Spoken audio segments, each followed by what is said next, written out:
All right, what's up, everybody? So anyway, I'm gonna do a little quick walk around of the 2020 4Runner SR5. And this is actually pretty good because if you've been watching the channel, you'll understand that I posted my GXs on there, and this is like basically the direct competition, as most people know, but at least in my opinion here. So I'm gonna go ahead and do this real quick. So from the looks, I mean, it's pretty much identical in size. It feels about the same size. I feel like the GX has a little bit more headroom than the 4Runner, and I actually believe that that's an accurate statement. But either way, it's still pretty close. They're not really too far off when it comes down to size. Styling depends on what you want. I'd say the 4Runner is a little bit more masculine, in my opinion. And it just kind of looks more like, it's not as mature in my opinion, but it's definitely plenty solid when it comes to capability and everything else. All right. So key difference here for me is this V6 versus the V8. I wouldn't say that it's sluggish, but the GX definitely has a bit more, power, as we know. But anyway, it's not that big of a deal. Gas mileage pretty much the same, so that kind of sucks. Gas mileage on these isn't that great. I don't know. I guess right now I think I'm averaging like 18 in this one, and that's mixed like city and highway driving. In the GX, truthfully, I probably was getting more like 16-ish, honestly, on average. And now in the lifted GX, I was getting more like 11 or 12 miles per gallon. But regardless, let's say 16 and 18 is really not that big of a difference, especially when you're going V8 versus V6. But anyway, let's get into this, and I'll show you the differences here. So this is the 2020. This one actually does finally have CarPlay. So we'll hop in. I have it running already because it's cold out there. But anyway, so here you go. You have all this right here. New screen from that was not in the previous ones.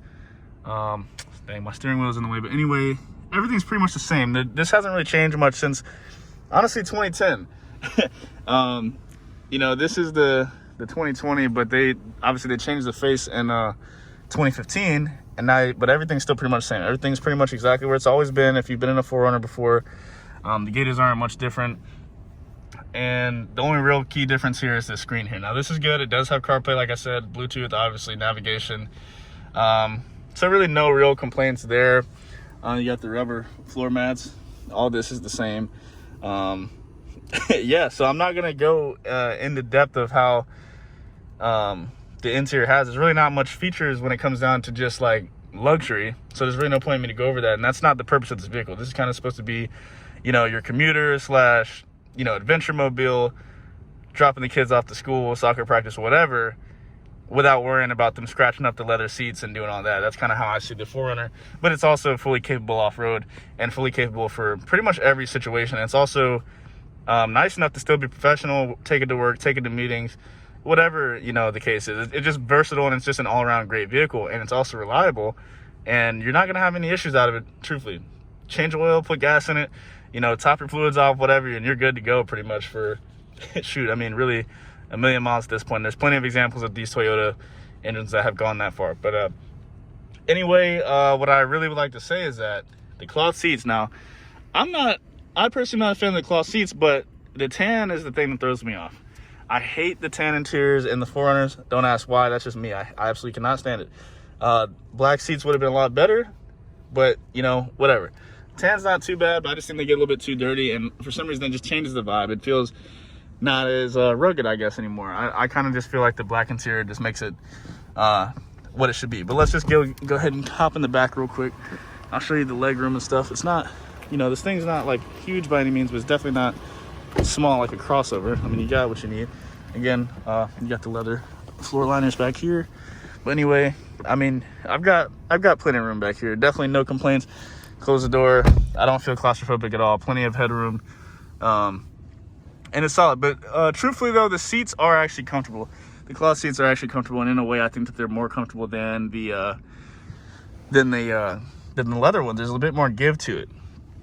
So now let's pan back over here into the cargo area. Plenty of space here. Also got the full 4-liner. 4-liner. I meant to say 4Runner floor liner. But anyway, so you got a little pillow here, but whatever. So this is all rubber. You got plenty of space here. Not too much to say, but I think these compartments over here on the left are different. I don't think you had these previously before 2020. I could be wrong. I mean, I've driven several 4Runners, but I don't recall the other ones having that. And yeah, this one's solid. This one does not have third row like the GX does. I think that is an option. Actually, I'm positive it's an option in certain 4Runners, but this one does not have that. And realistically, yeah, it's solid. I mean, there's really no complaints here. Now, the favorite thing that everyone likes about the 4Runner, which I do prefer over the GX, is this button right here. Okay, so I will hit the button and show you what that does. So that's the feature that everybody loves about the 4Runner. I don't see why anyone would ever complain about that. And it's just convenient. Let's say you have dogs, whatever, lumber, whatever you need to have this window open for, you can roll it down, and it doesn't have to go all the way down. You can put it halfway or whatever you want, just like a regular window. But it's just super convenient, and it's nice, and you don't have to have the lift gate open. So I mean, other people are like, well, I could just open the lift gate, you know? Like, no, dude. Your car's gonna be beeping for having your lift gate open. 2, it also is going to trap those fumes in. It's going to just suck straight into your car, and it's not safe to drive like that. So this eliminates that by just allowing you to actually utilize the window. You're not going to get the the dinging warning sounds for having this open, because it's supposed to be open. But if you do it with the lift gate wide open in another SUV, yeah, you're going to get fumes just sucking straight back into the vehicle, and you're going to breathe those in, which is not safe. But anyway, I'm going to roll that back up real quick, and then I will step back outside the car and give you one last walk around. But yeah, this is actually one that I wanted to do for a while, because it 100% is dope. I've always enjoyed the 4Runners. Me, I'm a GX guy. I still would probably probably gonna go for a TRD Pro, honestly, but it's definitely a good vehicle. But anyway, that's the 4Runner. Still gonna go with the GX over this one, but no complaints.